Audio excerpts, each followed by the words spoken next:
My name's Jessica Perkins. I've lived here in Tamworth Pines for about 8 years now. It's 54 homes in total, and we're really a tight-knit community. Our pump house is getting redone because we had a very old pump house. We knew we needed that done. We knew we needed paving done. We've cut out enough paving enough times, patched it, and we knew that if we replaced water lines, they're underneath the pavement. So we would get the pavement done, and we're now getting septics done, leach fields done, as well as the water. So none of us had ever done a grant at all.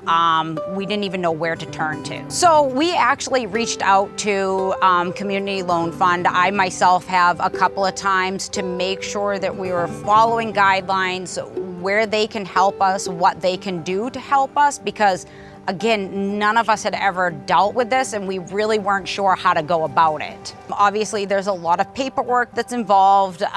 There's a lot of back and forth between DES, between the board, things like that. We have to have, certain bank accounts allotted to just the grant funds. We had to make sure that those don't get confused with our regular bank accounts. So our president decided to open it up at a completely different financial institution so there can be no mistake. Lots of calls with DES as well as with the engineering firm, the contractors. It was a lot of on the ground work, working with everybody between New Hampshire Community Loan Fund, our reps, working with the engineering firm, the contractors, working with the board, working with the community members.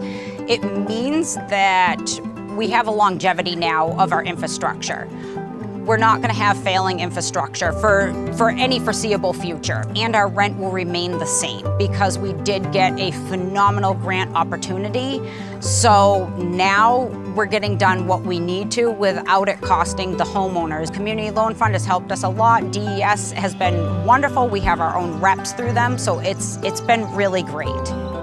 One of the things that I've been really impressed by when I go in and work with communities like Tamworth, their boards are dedicated to the community. They want to make sure that it's resilient and it's there to last. And so when money comes in to do an infrastructure project and they pull together to really make sure the project goes well, that is why we do the work. I mean, it's one thing to go in and help communities purchase their parks and be able to control their destiny that way, but it's a whole other thing to see it in action well into the time that they've become a ROC. It's almost like they're running their own little town within a town.